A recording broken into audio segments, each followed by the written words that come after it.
Russia, when it was part of the Soviet Union, had a crazy system of economics all under the guise of helping the masses.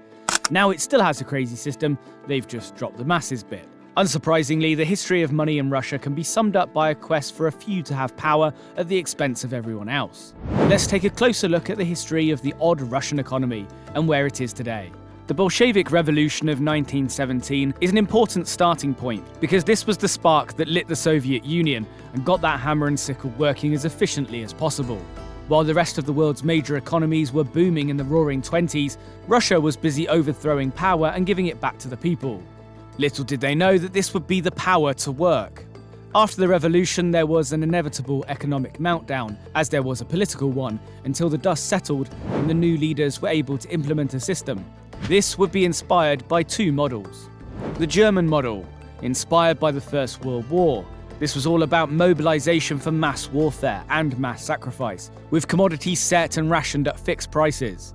Then the American model, implemented by the likes of Henry Ford and standardizing commodities, mass-produced under centralized hierarchical management. Fusing these two together would create a Soviet economic model, one where most of its people needed to get ready to work very hard for very little.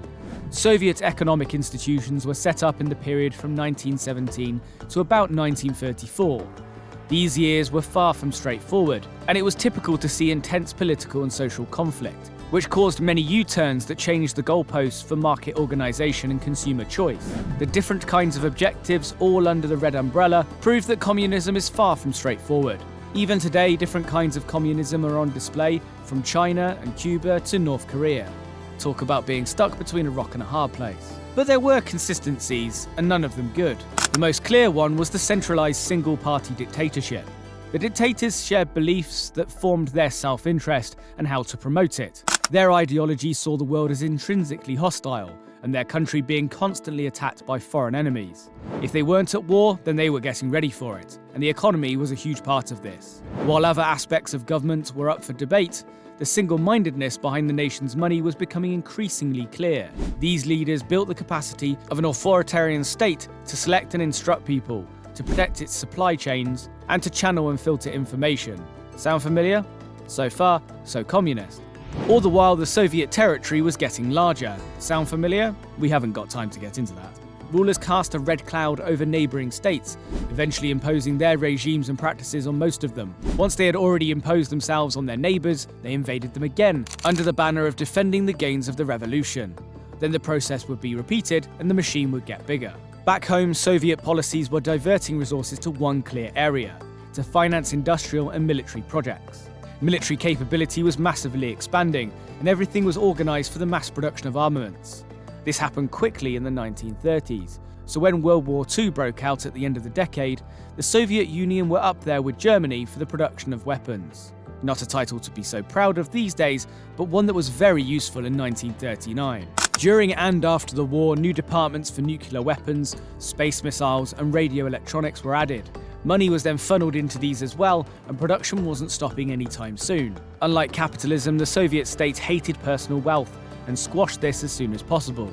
This meant that during this time, wage incomes from employment were more equal than in Russia before or since. This might sound like a good thing, but that income was very restricted. You couldn't just go to Walmart and go on a shopping spree. The distribution of consumer goods and services was all about shortage and privilege. Every Soviet adult had an income, but income did not decide access to goods and services. This was all on political and social status.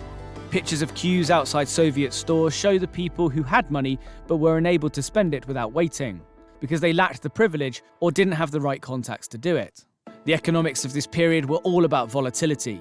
Living in Russia and the Soviet Union was never a cakewalk. There's always disaster around the corner. Under the Soviet system, millions of lives were destroyed by periodic famines, episodes of mass killing, and constant repression.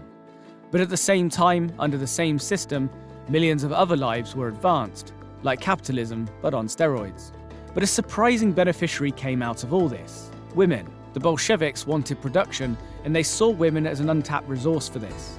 However, before the revolution, they were shackled by illiteracy and lack of education. After this, mass education opened the world of office work to women, which released them from the fields and factories to enable them to live respectable lives. Then there were children, the other group to benefit. Before the revolution, 1 in 6 children died before the age of 5 years. After the difficult teething issues of the early years of Soviet rule, this proportion improved massively. Improvements in public sanitation, infection control, and antisepsis in childbirth and surgery, and surprisingly helped kids to live their lives. Men and women of middle age were not so fortunate. The Soviet Union made little use of the new science that combated non-infectious and degenerative diseases. Mature Soviet citizens smoked, drank, breathed dirty air, and died prematurely of organ failure and cancers. The life expectancy of men and women aged 40, over 100 years in which the Soviet age reigned, didn't change at all. The Soviet economy was a product of global wars, and it was characterized by production. During its lifetime, many other countries made similar or greater social and economic gains with more consent and less violence. The breakup of the Soviet Union in 1991 resulted in the formation of new independent nations and massive change. It marked a crucial turning point, signifying the start of a new era for these nations as they embarked on their individual paths of development. In 1995, Russia started an economic shift characterized by aggregate growth, structural changes, and labor reallocation. The move to market services led to a boom in finance, business services, and the oil and gas sector, expanding at the expense of agricultural and manufacturing sectors. The mining industry also played a crucial role in Russia's overall growth. From 1995 to 2002, Russia's productivity growth expanded. By the end of 2006, the GDP growth amounted to 6.8%, as opposed to 6.4% in the previous year. Russia's GDP approached those of Great Britain, Italy, and France. But between 2007 and 2014, this fell, following a global trend of diminishing labour productivity growth driven by IT. Like fashion, Russia's economy came full circle after 2008, as growing industries like oil and gas were now stalling and being propped up by sectors like agriculture again. Russia was hit hard by the pandemic and suffered social and economic losses, including more deaths and a shorter life expectancy. This in turn affected consumer demand and the economy. On top of this, labour migration disruptions led to worker shortages in certain industries. The news has not got any better since then with the war with Ukraine, but that doesn't mean that Russia hasn't seen some benefit despite several rounds of sanctions thrown at them by Western powers. The Russian economy registered strong growth in 2023 after a recession the year before. Fueled by increased public spending, particularly military spending, just like the good old days of the 20th century, other industrial sectors also benefited from the war in Ukraine, with the country's economic resurgence aided by continued revenue from oil and gas exports. This might seem like sanctions haven't had the effect the West might have wanted, but Russia's growth is definitely in spite of the restrictions rather than because of it. The sanctions that have targeted Russia's banking and financial systems, as well as the embargo on electronic components and the price cap on Russian oil and petroleum products, have indeed had a significant impact on Russia's economy, according to financial experts. Russia's economic history can be summed up by a series of events and challenges. The country has faced obstacles, but despite this has abundant resources and an educated workforce.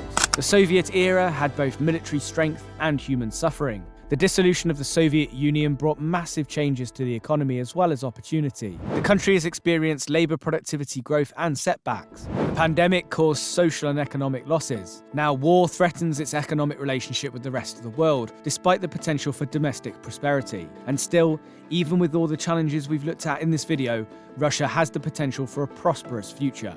We really appreciate you watching this video, and you can support the channel with a like or subscribe. If there's anything you'd like us to make a video on, please let us know in the comments. Thanks for watching.